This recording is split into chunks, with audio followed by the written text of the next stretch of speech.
জাতীয় সংসদ ভবনে 1 মেগাওয়াট রুফটপ সৌর বিদ্যুৎ ব্যবস্থার উদ্বোধনের মাধ্যমে আমার মনে হয় একটা বার্তা বোধহয় আমরা স্পষ্টভাবে দিতে পারবো।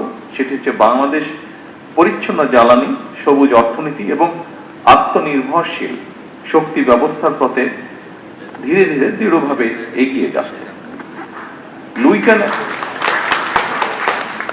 উপস্থিতিবৃন্দ, লুইখানে নির্মিত নকশায় নির্মিত এই জাতীয় সংসদ ভবন অবশ্যই আমাদের গণতন্ত্রের প্রতীক এবং আজ সেই ভবনের ছাদে সৌর শক্তিকে কাজে লাগিয়ে আমরা মনে হয় প্রমাণ করার চেষ্টা করছি নেতৃত্ব কেবল নীতিতে নয়, বরং বাস্তব কর্মকাণ্ডেও প্রতিফলিত হতে হবে।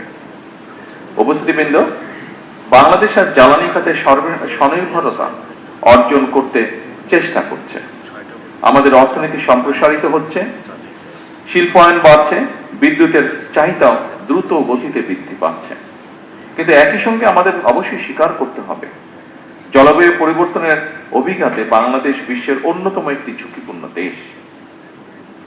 সমুদ্র পৃষ্ঠের উচ্চতা বৃদ্ধি, অনিয়মিত বর্ষণ, ঘূর্ণিঝড় এবং নদী ভাঙন এসব আমাদের প্রতিদিনের বাস্তবতা এবং সে কারণেই টেকসই জ্বালানির পথে অগ্রসর হওয়া এখন আর শুধু পরিবেশগত দায়বদ্ধতা নয়, বরং এটি আমাদের অর্থনীতি এবং জাতীয় নিরাপত্তার অপরিহার্য একটি অংশ।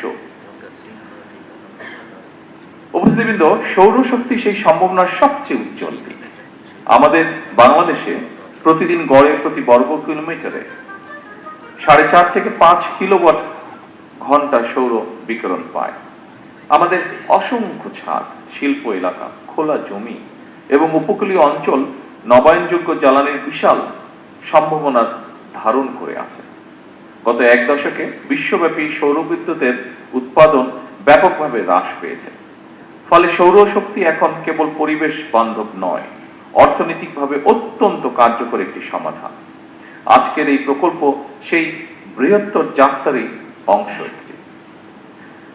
সম্মানিত সকল উপস্থিতিবৃন্দ, আমি দৃঢ়ভাবে বিশ্বাস করি জাতীয় সংসদ ভবনের এই উদ্যোগ দেশের সকল সরকারি এবং বেসরকারি প্রতিষ্ঠানকে অনুপ্রাণিত করবে।